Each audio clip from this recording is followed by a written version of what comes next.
he jumped his first croc at age 9. So he's jumping on the Yeah, back of a that's right. crocodile at 9 years old. Yeah, 9 years old, jumping on his first croc, which is amazing.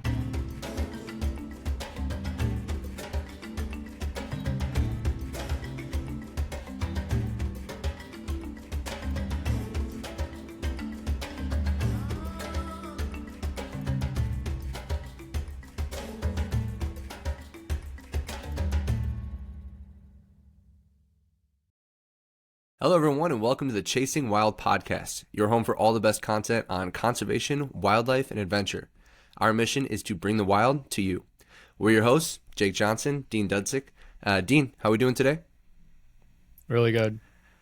We get to talk about one of our heroes today, so it's gonna be a fun episode. I've got my shirt on, a Steve Irwin Love it. shirt. For those of you that are watching, you can see it. For those of you listening, I'm wearing my Steve Irwin shirt, so we've got that. Yeah, for the audio listeners out there, he's got his Steve Irwin shirt. Of course, Steve wrangling a crocodile.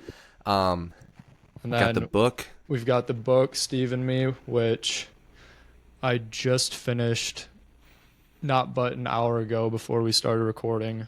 Jake just lended it to me the other day, so Yeah, and we're honestly, excited. that's one of the cool things, and one of the reasons we're talking about Steve Irwin is because ever since that, we were both kids, he has been such an inspiration to us both. And it was actually funny, Dean, because when I first met you at the zoo, when we were talking, you told me, you're like, oh yeah, no, I'm into Steve Irwin too, and I'm like, okay, you're into Steve Irwin, like, you know what I mean, like people are, and then you told me how much you knew and how you've seen all of his films and how you've bought the DVDs from Australia Zoo. And I was like, man, I think I just got out-Steved. But no, regardless, we are talking about one of our biggest inspirations in this world, Steve Irwin, a true wildlife warrior, someone that we respect, and his legacy still lives on to this day. And we're just really excited. So this podcast last week, we talked a lot about what chasing wild meant to us. We kind of described what it was, some of the things that, some of the adventures that we had gone on that really chased that feeling or inspired that feeling. And who better to talk about than Steve Irwin, a guy who literally embodied chasing wild his entire life, and I think inspired a lot of people to do the same, ourselves included. So in this episode, we're going to be talking a lot about who Steve was before he became the famous crocodile hunter. We're going to be talking about what he was able to accomplish when he was, producing those films for people across the world, really getting that message across for conservation and wildlife. And then we're going to be jumping into a little bit of who was Steve as a family man, just what he meant to his kids, what he meant to his family, and ultimately kind of how his legacy, ended up leaving him off. So, Dean, why don't you start him off by talking about a little bit of Steve before he became the crocodile hunter? Like, who was this guy? Yeah, so Steve obviously grew up in Australia. He was born to Bob and Lynn Irwin.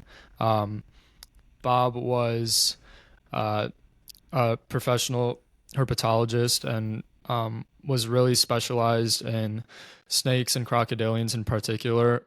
And then Lynn, I believe, was involved in a lot of wildlife rehabilitation, which is a bit ironic because once we start talking about Terri Irwin, that'll be an interesting sort of segue. But so he grew up around wildlife and out in the bush. And I believe he caught his first venomous snake when he was 6. Is that right, Jake? I believe he was Yeah, 6. it was actually funny. So that was a part in the book that we were reading, and it was an interesting moment because he had been around, like Dean said, his dad was a world-renowned herpetologist, so really into reptiles, snakes, all that stuff. And because he had been around his dad so much, he just went ahead and caught a venomous snake while they're on like a field trip or something. 6 years old, brought it on the bus, Yeah. and was showing everyone. And then his dad was like, "No, like you can't do that." But the moral of that story is that Steve grew up around wildlife, specifically reptiles, which I think is why he became the crocodile hunter. So he learned a lot from his mom and dad. But yeah, that was definitely a cool story. And he jumped his first croc at age 9. So he's jumping on the back of a crocodile at 9 years old. Yeah, 9 years old, jumping on his first croc, which is amazing. That's like a little fantasy, a little dream of mine. Well, and if you think about who the man became, You know, like we all have these things that kind of show us who we're going to become when we're kids. And if you see that how he grew up with his parents being who they were, and they had bought was it Birwa? Beer, how do you say it? Beerwah Reptile Park. Yep. Beer, And yeah. And, that was just 4 acres of land at the time, hmm um, which then transitioned to Queensland Reptile and Fauna Park, and of course, eventually to what we now know as Australia Zoo. So that all started with 4 acres of land that Bob and Lynn, his parents, bought when he was just a little kid. So that's pretty cool. That yeah, was the he's 8 years origins. old. He's 8 years Yeah. old. He's already immersed in wildlife. He's got his first venomous snake, which I know we've seen a ton of videos on him. I was just watching another one today. It's insane to watch him handle a venomous snake. It's like the dude is very courageous. But yeah, he grew up all around it. He watched his dad and mom really kind of build this thing from the ground up, and they weren't. If we want to talk about like how zoos start, you know, they were bringing in. His mom was a wildlife rehabilitator. They're bringing Mhm. in wildlife that was injured on the roads. A big thing in where he lives in Queensland, Australia, Mhm. Yep. was crocodiles were being shot by farmers because they were eating their, you know, whether it was cattle or sheep. So human wildlife conflict, and his dad and Steve would join him in the bush. It was big for them to go out and capture those crocs, relocate them to safe, you know, more remote places where the farmers weren't, or if they were, you know, too hazardous and they couldn't be relocated, maybe brought back to their institution at the reptile park. So that's Yeah. kind of how it all got started. Yeah. Do you have anything on And that on that? no, I mean, I think you did a great job of sort of touching on how that environment that he was raised in, that sort of nature versus nurture, Mm-hmm. that really that really sort of kickstarted his what we came to know of Steve in his, you know, his older years down the line when he became more into the spotlight. But it always starts from somewhere, you know. Mm-hmm. And Yeah.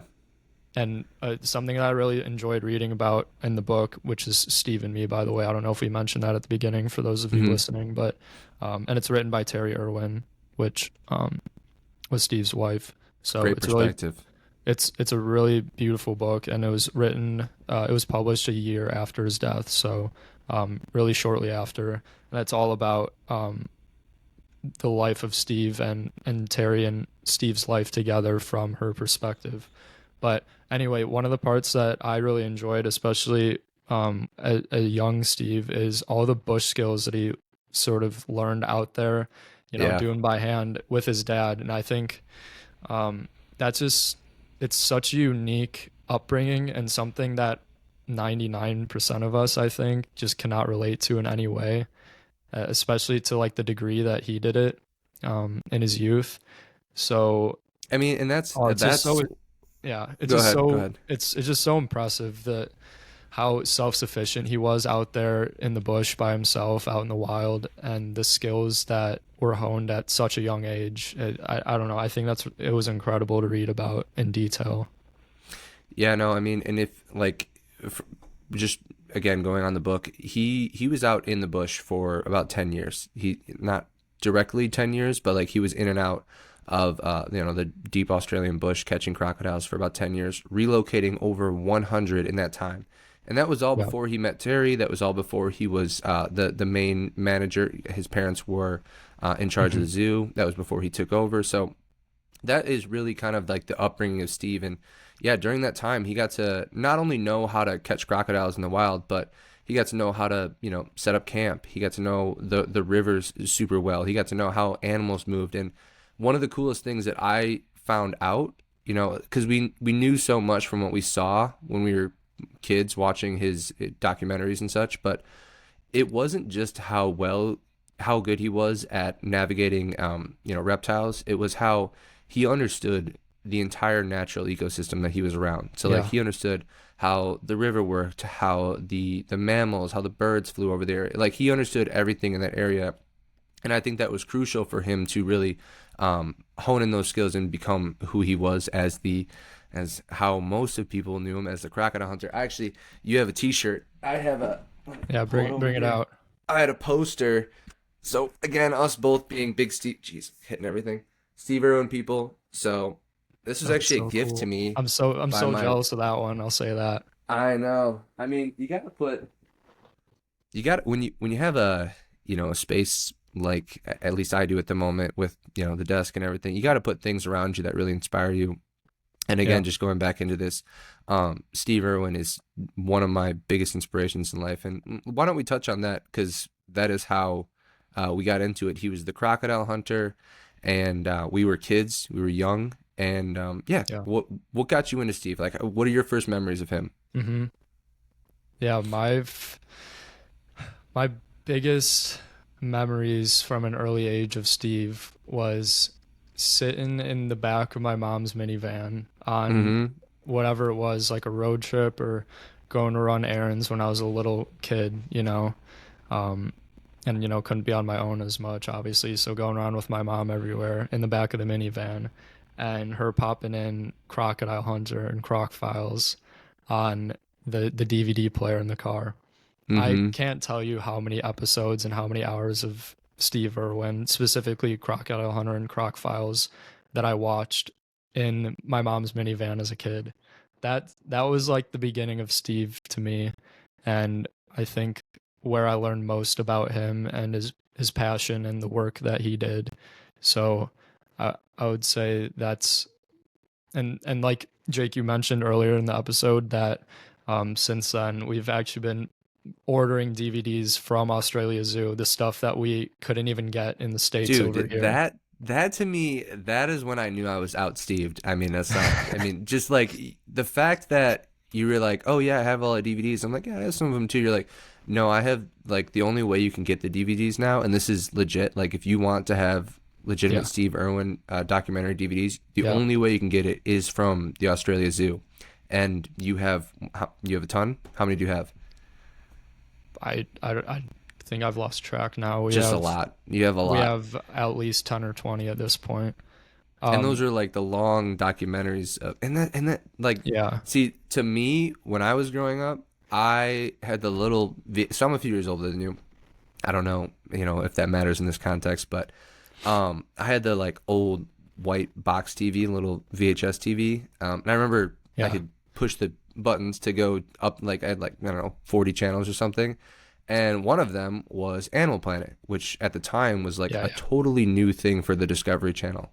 And I just remember plopping in front of my TV. I had a little tiny chair, little rocking chair, and I'd sit there and I'd watch Steve Irwin forever. And what I think is really cool about everything that we got to know is like Steve Irwin was not just a person deep in the bush just doing these crazy kind of off the wall things. He was super charismatic and very relatable, someone that as a kid or as an adult you can watch and be like, you know what, his enthusiasm was just always out, like it was very there, and he was 100% authentic all the time. So just watching him as a kid, I was like, oh my gosh, like this is amazing, this is the best thing ever, because he was so passionate about what he was doing.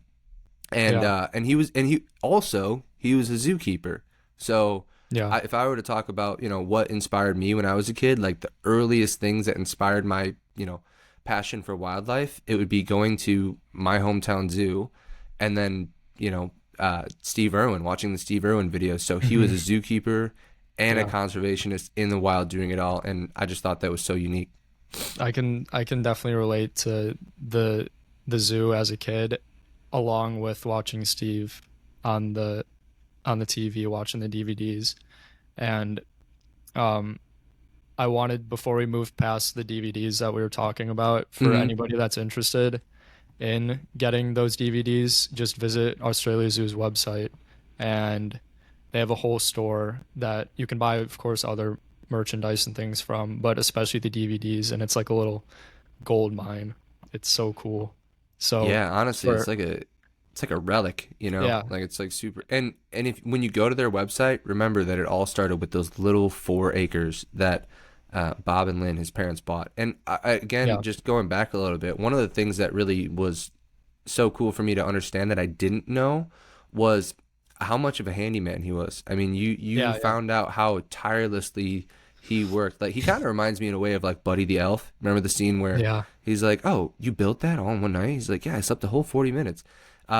That's kind of how Steve was. Like, the man hardly slept because he woke up and he had so much to do, Yeah. because he dedicated his entire life to these animals, whether it was in his zoo, whether it was out in the wild, and everything he did was to ensure that every second he had, he was protecting animals and wildlife. And I just thought that was, I mean, there's really never been anyone like Steve Irwin. Um, He is the reason that, so many people, we're two of them, so many people care about yeah. wildlife and conservation. Oh man, I'm so glad that you mentioned that that side of Steve that I didn't know that either. Yeah. Because you don't get to see all that behind the scenes, hard, hands-on, dirty work from watching the DVDs and watching Animal Planet and watching all the televised aired stuff. You don't get to see him working a backhoe through the night all day Hmm. long. Yeah. Him building the croc enclosures by hand, all alone, putting in the fence posts by himself for hours and hours and hours on end to make sure that they would get stuff done before like the winter break so that kids can come when Hmm. they're on break back in Australia and visit the zoo and get to appreciate the wildlife, and especially the crocodiles, of course. That and it expanded to more species as the zoo got bigger. But I'm really And I, glad that you touched on that part because I honestly didn't know about that side of Steve until I read the book, and I that was so inspiring just reading that about that work ethic and that commitment that he had.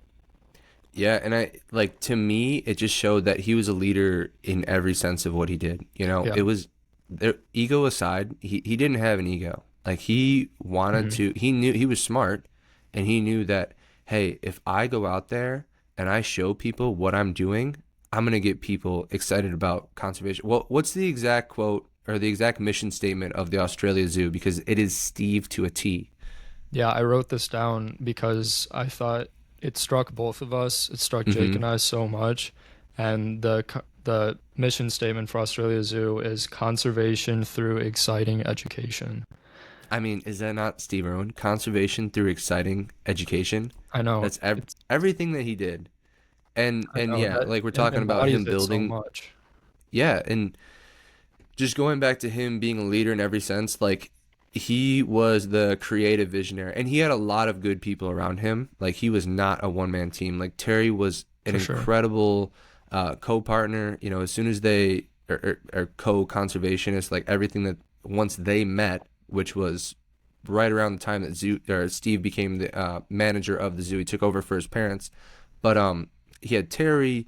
He had an incredible documentary crew around him. Yeah. He had people who worked at the Queensland Queensland Reptile and Fauna University of Park. Queensland. That Oh, too, sorry. yeah, Yeah. Yeah. yeah, all of it. But yeah, he did it all, and I think,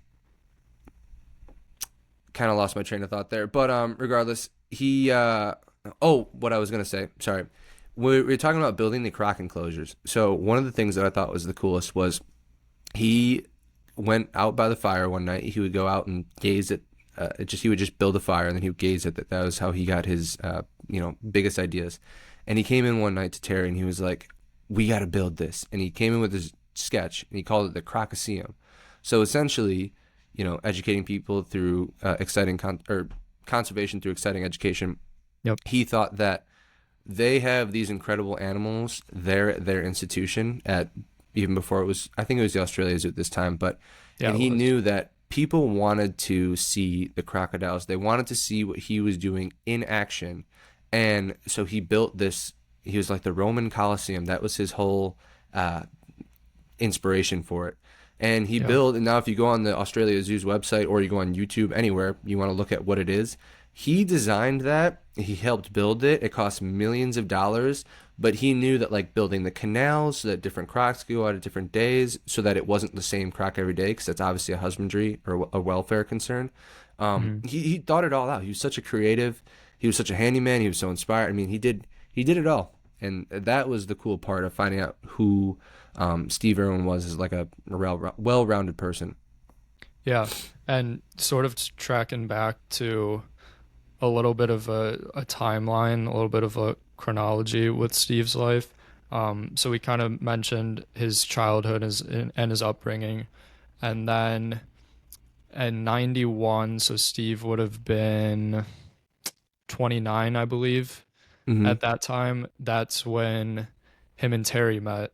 And I just want to touch on this because I think, having read the book, I think really mentioning Terry's role in Steve and all of Definitely. this is so crucial.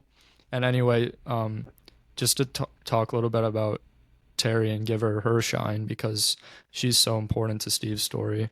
Anyway, she was Terry's from Oregon, so here in the States where Jake and I are coming from in the Hmm. North Pacific Northwest.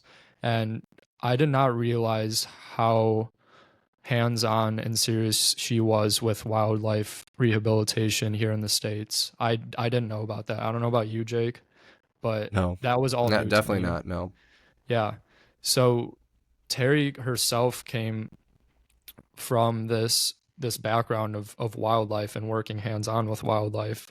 And anyway, she visited Australia prior to 91 or sorry, in 91 and met Steve at Australia Zoo. She saw him doing one of the croc shows, which he's so famous for. And um, I think what she really mentioned was the passion that was like just pouring out of him with how he was educating the public about Hmm. wildlife. That really like caught her eye and it kind of took her aback. And she's like, I got to talk to this guy. I have to talk Hmm. to this guy. When he was And doing one of the shows, yeah. hmm yeah, and she mentioned in the book like I have to meet this man after the show's over. And so that's where they met, was at Australia Zoo after one of the shows that Steve did.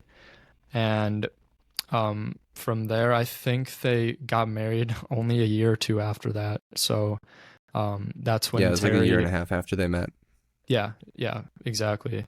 And that's when Terri moved from the States to Australia. And I just think, like I said, mentioning Terri and her story is it's so important. And obviously, her perspective from the book is everything because she's the one that wrote it. So I just wanted to touch on her a little bit before, we continue talking about Steve and the work that her and Terri both did together. Yeah, and to go back to last episode, we talked about, a moment that kind of changed us and, or moments that kind of changed us and led us down this path of, really trying to be an advocate for wildlife. And for her, and which was such a cool story, she had heard about this, like there was like a local ad in the newspaper that this person was selling basically exotic animals. It was before, this was illegal. This is a while ago. And she went to go see this guy, basically, wanted to check out what he was doing because she thought this is so wrong. How can people be doing this? And she saw caged up in this little tiny cage, skin and bones, about to basically die, was a tiny little cougar, right? Little mountain lion. And she didn't want to basically be the, supply and demand. She didn't want to take the cougar because she didn't want to, give this guy the money. But when she left, she realized I can't live with this animal dying. And so that was her moment where she drove back. She bought the cougar, I think for like just $100 or something. It was cheap. Took it back. And that ended up being the whole reason that she built a wildlife rehabilitation whole organization in her backyard. That's all how it Mhm. all started. So, yeah, to just give Terri her flowers, even before Steve, she was doing incredible things. And that's why when she went to the Australia Zoo, just by chance. She didn't even really want to go there because she was more of a mammal person, and at the time it was still the reptile park. When she went there with a friend while she was visiting Australia, Yeah. it was like, oh wow, look at this guy, he's super charismatic. And it was a really small zoo at the time, and so he came up and talked to the people, and yeah, them hitting it off and visiting her in the States, and then her visiting back in the Australia. They just decided, hey, if you were to point out soulmates, like people who are meant for each other. They really were. Yeah. And they kind of, like you touched on in the beginning, really replicated his parents, you know, Bob and Lynn, because she was the Yeah. rehabilitator, he was the herpetologist. Hmm. So that was super cool. But just moving on here, because I want to touch on this before, you know, we wrap up today. One of the things that I hear the most, and even from people in the zoo world who I work with, there's some people who just aren't a fan of Steve Irwin because of they think that he wasn't very ethical in getting it hands on. So sometimes controversial, and he was portrayed as controversial in the media at times, which by the way broke his heart because he dedicated his whole life to helping animals. But I want to ask you, and then I'll kind of follow up. What did you think about the way that he interacted with wildlife? Because he did have a much more hands-on approach than a lot of conservationists and people who are, you know, media personalities around nature. Yeah. It's a great question, and from Steve's perspective, I think what people don't realize and what they can't relate to is how much he cared about the wildlife. Hmm. And some things as far as handling deadly animals, especially venomous snakes, is obviously not something people should use as a template when they're approaching wildlife themselves. But like I said, people don't understand the hands-on training and experience that Steve had been gaining since he was a little kid, so literally from birth, the experience and the know-how that he had. And and I think it was so important to Steve, and this was mentioned a lot in the book, that he would do whatever was necessary to show people why they should care about wildlife. He Hmm. would do whatever it took, even if that meant losing his own life, which unfortunately he did one day. But I think that's so important to understand, with the controversies aside, that Steve would and he did do whatever he could to make people love wildlife. And that's something that I always will remember Steve for. Um, and I that's how I view um, Steve's approach to being around wildlife and being in front of the camera. And I can't like reiterate it enough, that just that's who he was, and that's him being true to himself. So I Yeah. I adore that about him, and I understand where people could see faults with that, and I get it, but I think understanding where that came from is really important. Yeah, no, and I also understand when people have their, you know, hesitations about Steve Irwin, but at the end of the day, he was not doing what he was doing to show people this is how you manipulate a snake, this is how you Yeah, jump a croc. He was doing it to show people there are these incredible, beautiful animals that are misunderstood, because a lot of snakes and a lot of crocodiles and a lot of the, you know, Australians deadliest, right? They're misunderstood creatures. People don't like them, and especially where he was from, people didn't like them because they, you know, interfered with their cattle or their sheep, or their maybe were dangerous and they want to step on a snake. So people didn't like those crazy, you know, deadly animals. But at the end of the day, he didn't care about people's opinion. He didn't care, and he didn't care about the media until, you know, they kind of broke his heart, because he's like, what do you mean?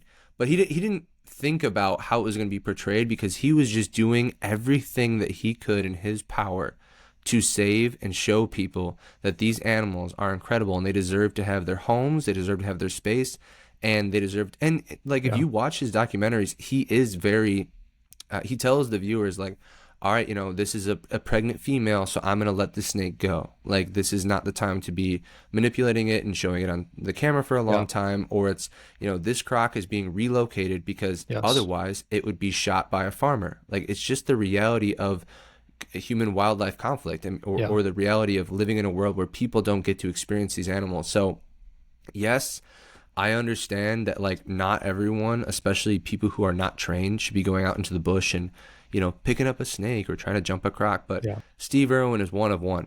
You know, there will never be, and this was in, I have this really inspirational video I kind of watched whenever I'm feeling like I need to be inspired. It's a little 5.5 minute YouTube video on Steve Irwin. I sent it to Dean. It's incredible. But one of the guys in there who worked closely with him said there will never be another Steve Irwin, and that's so true. right, He's one of one. He's authentic. He's himself, and he dedicated, and when they were making the Crocodile films, I mean, the only reason that he got behind the camera and started doing what he did was because he wanted to make money.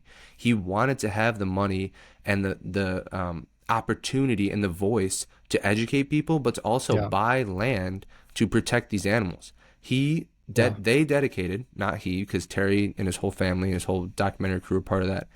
They dedicated every single cent of all the Crocodile Hunter, all the Croc Diaries, all the merchandise that they sold, all of that went to conservation. Yeah. So for the people out there who are like, "Oh, I didn't like that he was hands-on," it was like, but he did more for wildlife than Yes. literally anyone has done ever. How can you say Yes. that? You know? Yeah. I love how you put that. Ah, Like he, it kills me because yeah.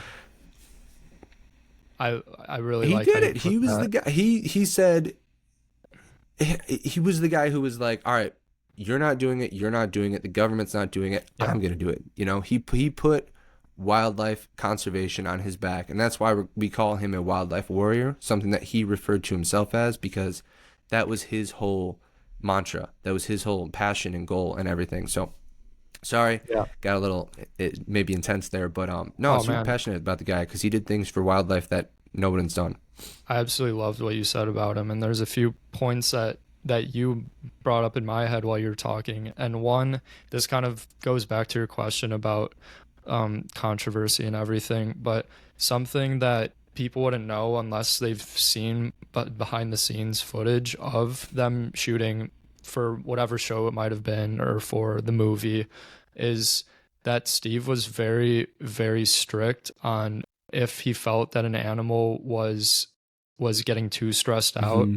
or their welfare wasn't being kept in mind during a shoot, he would put that animal away and that would be done for that shot.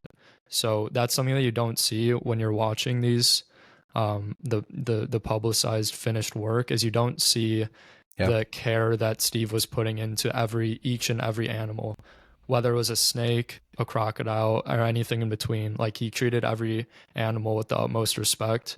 And I think that's really important for people to realize is there's so much more going on behind the camera, and you just didn't see that. And then Yeah. another thing that I wanted to sort of share this. It's like a little anecdote, but with especially Steve's passion for snakes, and one of my earliest memories of watching Steve is of him holding a carpet python on camera, and he gets whacked in the face. I mean, he gets nailed by this Mm-hmm. carpet python, and I, Non-venomous. yeah, a non-venomous snake, obviously, and that's Mm-hmm. one of my earliest memories of Steve. And sure enough, as his legacy lives on, I have a carpet python, and I can say that's because of Steve Irwin. And I kind of wish I had her around right now. Um, she's up Next in the time. room. Yeah, next time Next maybe I time. can grab her. But I can 100% say that that's just an example, but it's really a living example of how his passion was driven into people like Jake and I, and then millions of others around the world. You know, we're not the only two that Mm-hmm. Oh that yeah. that were inspired and maybe even chased a career and a lifestyle because of Steve.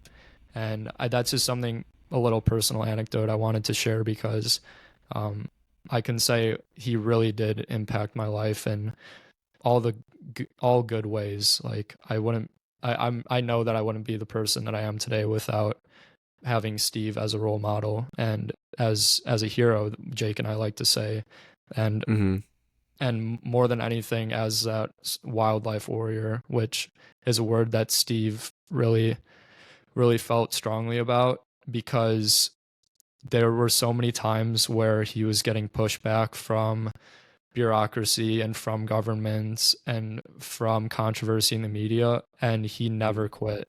He Mm-mm. and he didn't quit because of an ego or a source of pride or for staying in the limelight, which he didn't like being in the limelight actually, and that's something that Terri talked about quite a bit. Is that's not what he wanted. It was a byproduct of what he was doing, but no matter what was going on and the hardships he was facing, he kept going because of the wildlife and because of the animals, and Yeah. nothing ever stopped him until the day he died. And Yep.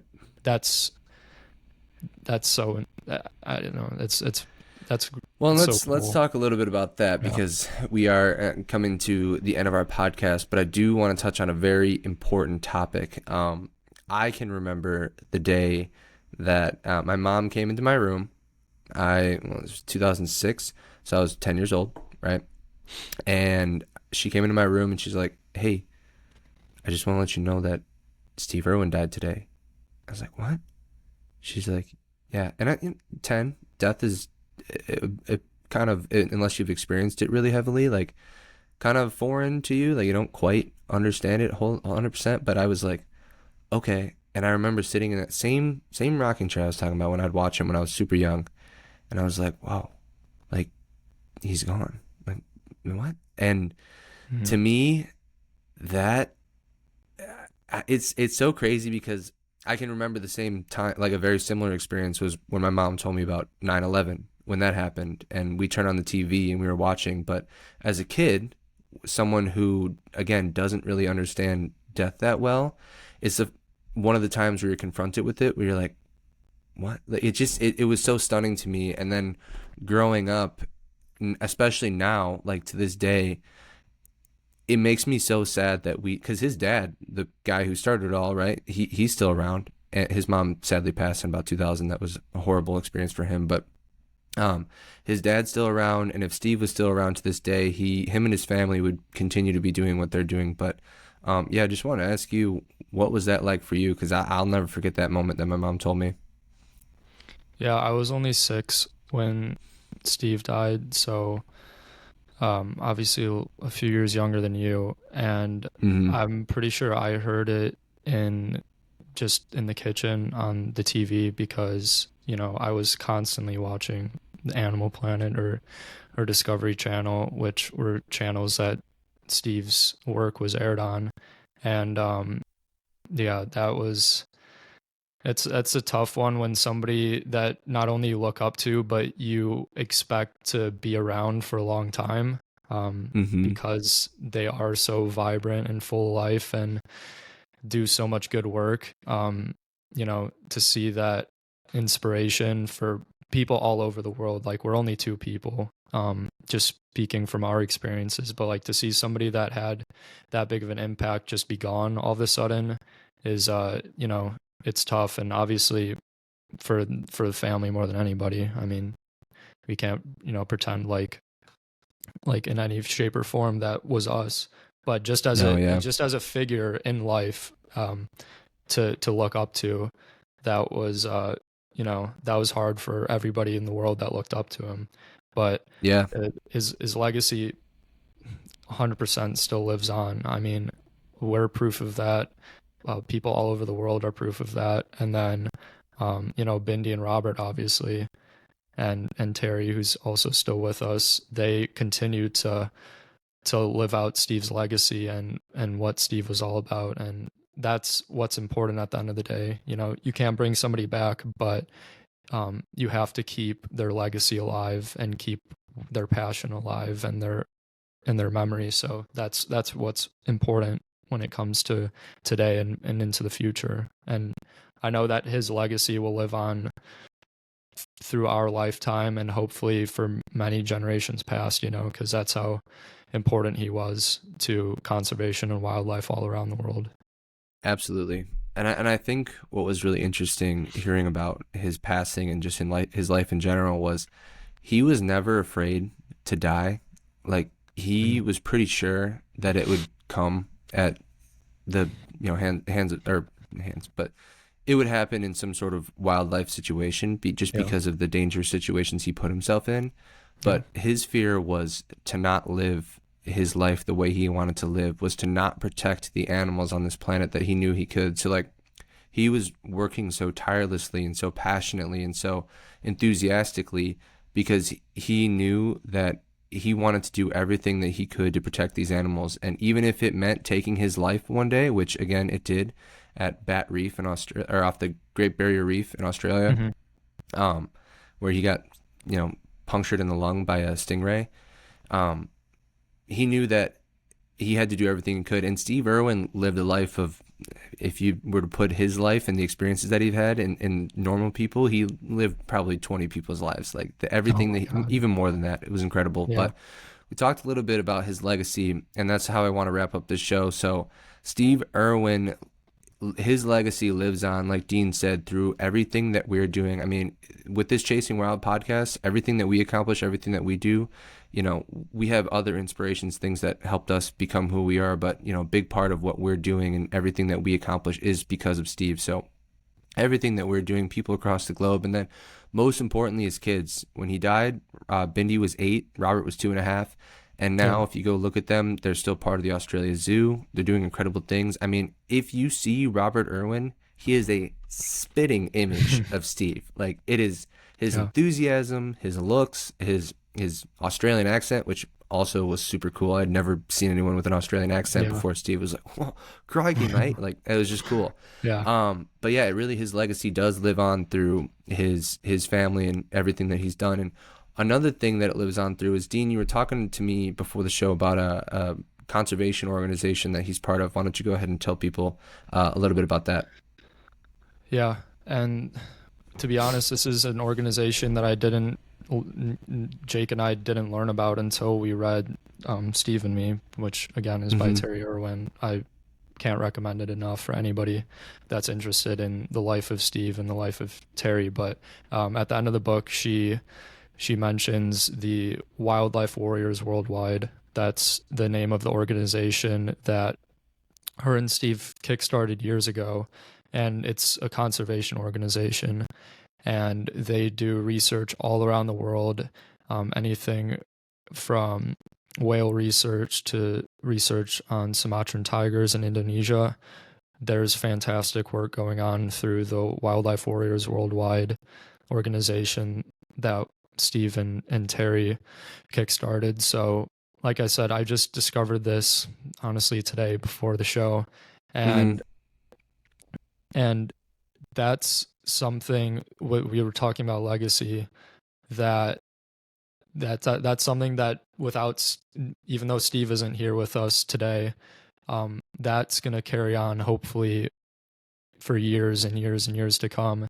And Mm-hmm. I just thought it was important to mention the organization, and then Jake and I, as part of the Chasing Wild podcast, will be donating. And then for anybody out there listening that wants to make whatever contribution you're comfortable with towards the contribution, towards the conservation of wildlife around the globe. It's at Wildlife Warriors Worldwide. That's wildliferwarriors.org.au. So just wanted to throw that out there because it's something that it still goes on today, and that can just, even a few dollars can go towards supporting a ranger out in a park in Indonesia, just buying their meal for a week or so. So a little goes such a long way with that stuff, and I just thought it was really important for us to mention before we did wrap up the podcast. Yeah, and I'll be throwing a link to that conservation organization in the description on YouTube, in the description on Spotify and Apple, wherever this podcast is coming to you today. And yeah, it just goes to show that today we're talking about Steve Irwin and the incredible things that he did out in the field at the Australia Zoo, just who he was as a man, as a family man, and as a conservationist. But there are people out there right now in the field doing incredible work, helping save animals and the homes that the animals live in, and doing just incredible work. And again, going back to why we chase wild, it's conservation, wildlife adventure. We want to experience these animals. We want to have the thrill adventure, but it really is to showcase the incredible conservation work people are doing across the globe, and that people like Steve inspired. So, yeah, I do want to wrap up. I have my phone here. I wrote down a few Steve Irwin quotes, and I just wanted to share them because I really felt like they embodied everything who he was as a human in general. So I have 3 of them. First off, I have no fears of losing my life. If I have to save a koala or a crocodile or a kangaroo or a snake, mate, I will save it. So that just goes to show that he wasn't just passionate about crocodiles, which is what we all know him for. It was, like Dean said, whales, tigers in Indonesia. One of his most remarkable moments was in Borneo with an orangutan, right? It was Borneo, right? Or was it Sumatra? One of I the don't recall. It was obviously Borneo or Sumatra, one of the two. yeah. So, but regardless, he cared about all wildlife, and that just shows it. And then this is to Steve, who he was as the personality that we all knew him as. When I talk to the camera, mate, it's not like I'm talking to the camera. I'm talking to you because I want to whip you around and plunk you right here with me. So that was the enthusiasm that he had. And he brought to his life, not to the camera, not to the zoo, to his life every single day. That's who he was to his family and to us. And then lastly is just kind of tying both together. I believe that education is all about being excited about something. Seeing passion and enthusiasm helps push an educational message. So if you go ahead and read all the incredible Steve Irwin quotes out there, you're going to get a really good glimpse at the man who he was. But those are three really incredible ones that just showcase what he brought to the table as a human being. So I know it's been about 45 minutes now. I mean, we could talk about Steve Irwin all day long. He's a huge role model to us both. And again, one of the reasons that we really connected when we started working together was because I haven't met anyone who is equally as passionate about Steve and or more passionate about Steve than me. But meeting you and us having those conversations and just really the level of respect that we've had for this man is cool. And that's why we decided for it to be episode number 2. If we're going to build this foundation of what we're doing as podcast hosts and as people in this world, it's really important for us to kind of give a light to what inspired it all. So any final remarks before we close up, Dean? No, I think that was beautiful. And I think, like you said, and I'm probably just going to reiterate your point, that Steve, it's so fitting that doing this episode along with just following up our first episode with why we started the podcast it made so much sense to us. And it all just came from us and why we are doing this. And I can say with confidence that Jake and I wouldn't be the people we are today. We Absolutely wouldn't have started this podcast and this adventure that we did without Steve Irwin. And I can say that with 100% confidence. So I just love talking about Steve, and we could do it all night long, but it does have to end at some point. Yeah, 2 little Easter eggs. Just one, when I was a kid, I always thought I was going to marry Bindi Irwin. That was my goal. I was like, I'm going to marry Bindi. She's my future wife. Because she was only a couple years younger, but obviously she's married now. She has a beautiful daughter. So, and I'm also married, have a beautiful daughter. So happy for Bindi. And then I really think, if I'm not going to lie to you right now, I think that one day this whole podcast and everything that we're doing, I think we're going to work with Robert Irwin. He is, to me, the key to the puzzle. I mean, he just... everything that he does right now and who he is exciting. So, Robert, if you're listening, which you probably aren't, one day we're going to be working together, man. But that's all for today on the Chasing. Go ahead. You said it here. You said it here. Yeah, today. I said it here now. Episode one day. number 2. Hey, and when it does happen, we'll reference it. But that's all for today on the Chasing Wild podcast. We want to thank you all for listening. This is a bit of a longer episode, but again, a really heartfelt message and just inspiration, or thank you to our guy, Steve Irwin, the wildlife warrior, the enthusiastic human being, and overall the man who wanted to be known as a good dad. That was at the end of his life what he said, I want to be known as a good dad. So that's it for this episode. Make sure you tune in with us next week. You can find out how a whale shark taught me a life lesson. Thanks for listening. Make sure to subscribe to the channel and check the link to the conservation organization that Steve started in the description. All right. Thanks, everyone. See you next week. Thank you.